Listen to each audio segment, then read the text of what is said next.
नमस्कार। आप देख रहे हैं भोजपुरिया बिहार और मैं हूं शैलेश कुमार पांडे। आज खास मुलाकात कार्यक्रम के साथ फिर मेरे साथ उपस्थित है सुभाषपा के प्रदेश अध्यक्ष उदय नारायण राजभर जी और इनके साथ बैठे हुए हैं प्रदेश महासचिव कुमार संतोष जी।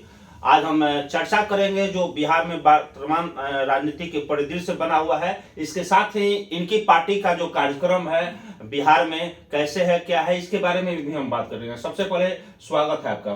सर, आपका भी भोजपुरिया बयार को सुहृदय भारतीय समाज पार्टी के तरफ से हार्दिक अभिनंदन, वंदन और स्वागत है। मैं चाहूंगा कि आपकी जो चैनल है हमारे पार्टी के प्रति बहुत समर्पित है। आपकी चैनल के लिए सुहृदय भारतीय समाज पार्टी भी समर्पित रहेगा। चलिए, बहुत बहुत धन्यवाद सर आपका। इस के लिए मेरे तरफ से भी आपका आभार है। और सबसे पहले मैं जानना चाहूंगा बिहार में जो अभी राजनीतिक परिदृश्य बना हुआ है, राजनीतिक उथल पुथल मचा हुआ है, इसको लेकर क्या आप कहिएगा? देखिए, ये राजनीति अब बिहार में नहीं हो रहा है। आज जो राजनीति के हिसाब से लोग राजनीति एक दूसरे को केवल टीका टिप्पणी करने से इस बिहार के उत्थान नहीं होने वाला है। ये आपस में केवल लोग लड़ रहे हैं। ये गरीबों की क्या उसकी बेसिक जरूरी है उस पर ध्यान नहीं है। ये आपस में लड़कर एक जो हाईलाइटेड होने के बस केवल काम कर रहे हैं। अभी लोकसभा का चुनाव आने वाला है तो सब लोग अपने अपने जो है जुगाड़ में बने हुए हैं कि हमको लोग जाने और पहचाने, तब हमारा जो पिछले एक महीने से देखा यह जा रहा है कि धर्म के नाम पर, जाति के नाम पर ज्यादा मतलब टीका टिप्पणी हो रही है। रामायण पर महाभारत छिड़ गया है, इसको लेकर क्या कहिएगा? देखिए, यहाँ जो आपके शिक्षा मंत्री हैं, इसकी जो विवादित बयान देने से आज पूरे देश में हड़कंप मचा हुआ है कि ये इस तरह से विवादित बयान दे करके आप आगे नहीं जा सकते हैं।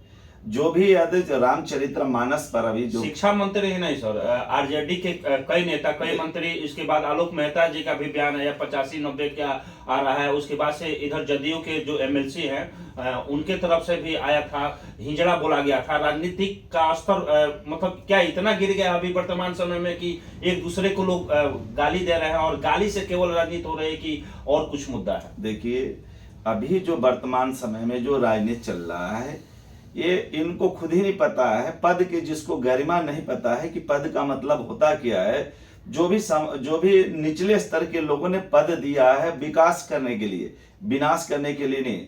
आप केवल धार्मिक स्थल की बात करके अपने बिहार राज्य को कभी भी उत्थान नहीं कर सकते हैं। चाहे शिक्षा मंत्री हो, जो भी इस तरह के बयान दे रहे हैं।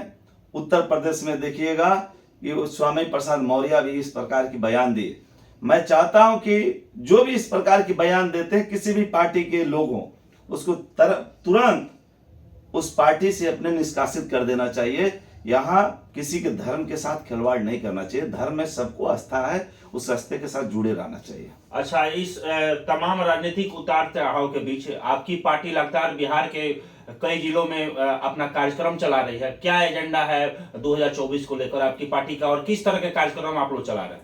देखिए, अभी कुछ ही दिन पहले हमारे माननीय नेता श्री ओम प्रकाश राजभर जी सुहृदय भारतीय समाज पार्टी के द्वारा उत्तर प्रदेश से सावधान महारैली चलते हुए बिहार के आपके गांधी मैदान में 27 अक्टूबर को समाप्त हुआ।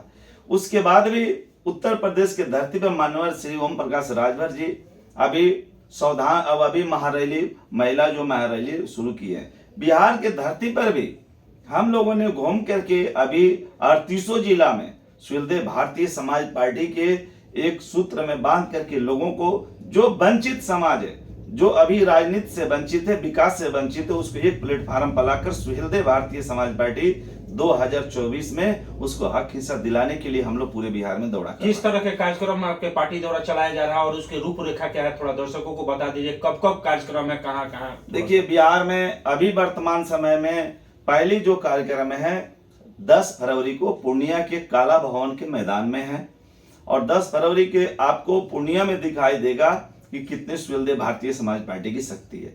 और 15 फरवरी को कौन सा कार्यक्रम है, उस कार्यक्रम का नाम?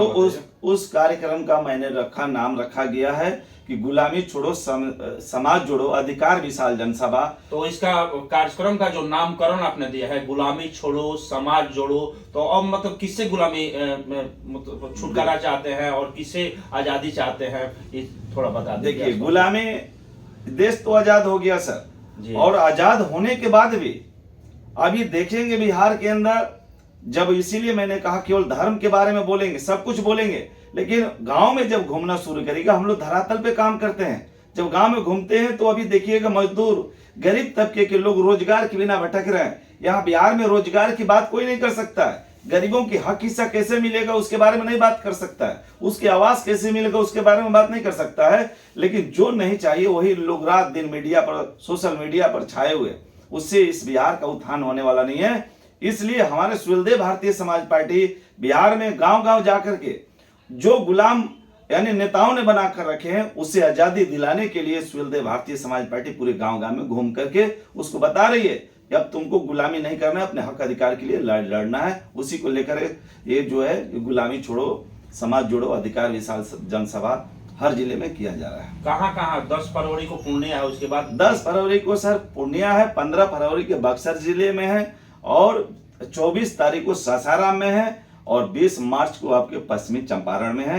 इसी तरह से लगातार हमारे कार्यक्रम जारी है। जिस तरह से नेताजी को पूरे देश में दौड़ा कर रहे हैं, अभी देखेंगे 28-29 तारीख को महाराष्ट्र के मुंबई में हमारे नेताजी जा रहे हैं।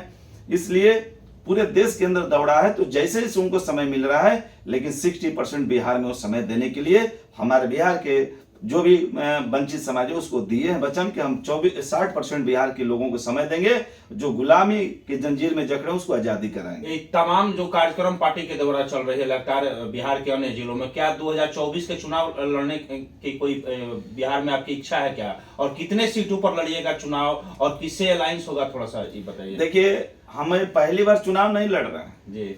हमारे 27 अक्टूबर 2002 को सुहेलदेव भारतीय समाज पार्टी का निर्माण हुआ था। यहाँ 2004 से लोकसभा का ही चुनाव हम लोग लड़ते आ रहे हैं। जब भी विधानसभा और लोकसभा का चुनाव होता है हम लोग लड़ते हैं। अभी 20 में भी हमारी जो है पार्टी बहुजन समाज पार्टी, उपेंद्र कुशवाहा की पार्टी, ओवैसी की पार्टी, यानी 5 दलों के मिलकर के सुहेलदेव भारतीय समाज पार्टी का अलायंस बिहार में हुआ था।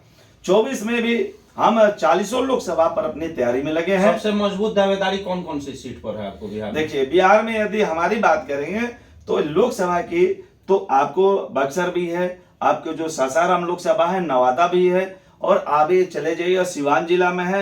उसके बाद आप बढ़ेंगे इसी गया में भी है, और यही अरवल औरंगाबाद की जो सीट है, तमाम हमारे पश्चिमी चंपारण के वाल्मीकि नगर जो लोकसभा सीट है, ये हमारे जो सुहेलदेव भारतीय समाज पार्टी की बहुल्य सीट है, और उस सीट पर हम लोग तैयारी दमखम के साथ लगे हैं। हमारे तमाम जो है प्रदेश के नेता लगे हुए हैं, और आने वाले आपके मार्च अप्रैल के बाद ये पूरे धरातल पर जितने भी पार्टियां हैं सब घुटना टेकने जा रही है। सुहेलदेव भारतीय समाज पार्टी के बिना अलायंस का किसी को जो है, चूंकि आपकी पार्टी के मतलब उत्तर प्रदेश में 6 या 8 जो भी कितना सीट आया है, 6 विधानसभा में सीट आया है, तो बिहार के लोग ये कह रहे हैं कि ये लोग लगातार दौरा कर रहे हैं, कार्यक्रम चला रहे हैं। सपा और बसपा जैसी बड़ी पार्टी जब उत्तर प्रदेश में सत्ता में थी, उसके बाद बिहार में अपने पार्टी का विस्तार उस स्तर से नहीं कर पाई, तो 6 सीट मात्र उत्तर प्रदेश में जीते हैं, तो बिहार में कैसे लोग पार्टी का विस्तार कर लेंगे? इसके बारे में देखिए, ये बहुजन समाज पार्टी चाहे समाजवादी पार्टी,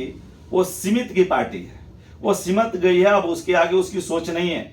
अभी अपने पार्टी के बारे में नहीं, अपने जो भी उनके साथ जुड़े हैं अब उनके विनाश की पार्टी बना दी है। इसलिए सुहेलदेव भारतीय समाज पार्टी कभी बैठने वाली पार्टी नहीं है। आज यदि भारतीय जनता पार्टी के बाद देखेंगे तो दूसरी सुहेलदेव भारतीय समाज पार्टी है, जो देश स्तर पे अपने जो निचले स्तर से जाकर कार्यकर्ताओं को प्रतिदिन, कोई ऐसा दिन नहीं जो सुहेलदेव भारतीय समाज पार्टी उत्तर प्रदेश और बिहार के धरती पर अपने कार्यकर्ताओं के साथ धरती पर काम करने के लिए नहीं काम कर रही है। प्रतिदिन हम लोग लगे हैं, और जिस तरह से बीजेपी का धरातल पर काम करके बीजेपी अपने सत्ता में बैठी हुई है, सुहेलदेव भारतीय समाज पार्टी भी उसी रास्ते पर चल करके अपने जो सत्ता में बैठेगी, तब जाकर के जो गुलामी जो जी रहे हैं गरीब तबके के लोग, उसको आजादी दिलाएगी। यही क्या लग रहा है बिहार में सरकार जो अभी राजनीतिक अस्थिरता बनी हुई है, माहौल गर्म है, कई तरह के लोग बातें कर रहे हैं, बिहार की सरकार कितने दिनों की मेहमान है, चल पाएगी, अलायंस चल पाएगा या नहीं चल पाएगा, इसके बारे में आपको क्या लग रहा है? देखिए, अभी तो हमको बहुत हंसी आता है जब मैं घूमता हूं, तो ये देखते हैं कि एक घर में जब आपस में एक पार्टी ही पार्टी अपने खुद को लड़ रहे हैं, उपेंद्र कुशवाहा कह रहे हैं कि हम बड़े, नीतीश कह रहे हैं हम बड़े। अरे तो दोनों लोगों की क्षमता के पता चल गया इसी विषय में।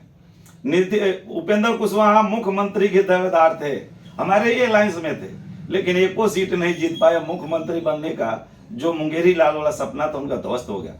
कितने बार गए उसी नीतीश कुमार जी के पास भाग करके, और उसके पहले इनको जो है कि कोई जानता और अस्तित्व नहीं था। नीतीश कुमार के उनके अस्तित्व देने के बाद भी आज दोनों आपस में ही लड़ रहे हैं। वो कभी दोनों नहीं बोलते हैं कि बिहार का विकास कैसे होगा। वो समाधान यात्रा निकाले हैं। मैं तो कह रहा हूं बक्सर में गए थे समाधान करने के लिए। अभी देखिएगा ये नवादा में भी इनके खिलाफ बगावत हुआ था। अभी तेजस्वी अपने क्षेत्र में जब जा रहे हैं उनके खिलाफ बगावत हो रहा है। ये क्या समाधान लोग करेंगे? ये खुद ही सावधान हो जाए। 24 में इनकी विनाश होने वाला है और 24 के बाद इन लोगों का खुद अस्तित्व का पता चल जाएगा। इसी बात को हम लोग लेकर के गांव गांव बूथ स्तर पर सुलझे भारतीय समाज पार्टी अपने कार्यकर्ताओं को मजबूत करने में लगी, अपने बूथ को मजबूत करने में। तब देखिएगा 24 में इन लोगों का क्या हाल होने वाला है। इसी को लेकर के हम लोग रात दिन अपने दौड़े पर हैं। अभी हमारे कुमार संतोष श्रीवास्तव जी बैठे हुए हैं, ये रात दिन अपने चिंतन मंथन में लगे हैं कि पार्टी कैसे मजबूत हो। इसको लेकर के अपने भी इनकी भी सिवान छपरा इधर गोपालगंज के तरफ इनको लगाया गया है। इसी बीच में ये लगे हैं। हम लोग तो ऑलराउंडर हैं, पूरे बिहार के 38 जिले के दौरा कर रहे हैं। क्या लग रहा है सर, कैसे तैयारी चल रही है पार्टी को लेकर? जहां तक पार्टी की तैयारी की बात है, मैं हम आपको बता देना चाहते हैं कि पार्टी अपने युद्ध स्तर पर काम कर रही है और हाथ कंगन को आरसी किया। वाह वाह। समय बताएगा जी, कि स्वदेव भारतीय समाज पार्टी किस मुकाम पे है। जितनी भी छोटी मोटी जो पार्टियां हैं सब इसके नीचे शून्य पे आ जाएंगी। अच्छा। और यह स्वदेव भारतीय समाज पार्टी जो है यह उखड़ कर आगे जिस तरह कमल का फूल खिलता है कीचड़ में, उसी तरह बिहार में यह पार्टी अपना जनाधार लेकर आएगी। चलिए, आप दोनों को बहुत बहुत धन्यवाद। ये थे हमारे साथ सुभाषपा के प्रदेश अध्यक्ष उदय नारायण राजभर जी और उनके साथ प्रदेश महासचिव कुमार संतोष जी।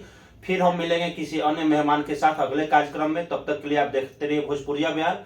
अगर आप इस कार्यक्रम को भोजपुरिया बिहार को फेसबुक पेज पर देख रहे हैं तो चैनल को लाइक कर लीजिए, फॉलो कर लीजिए। अगर ट्विटर पर देख रहे हैं तो चैनल को फॉलो कर लीजिएगा और यूट्यूब पर देख रहे हैं तो चैनल को सब्सक्राइब करके बेल आइकन जरूर दबाइए। साथ ही इस कार्यक्रम को लेकर आपकी क्या राय है कमेंट बॉक्स में आप हमें जरूर बताएं। बहुत बहुत धन्यवाद।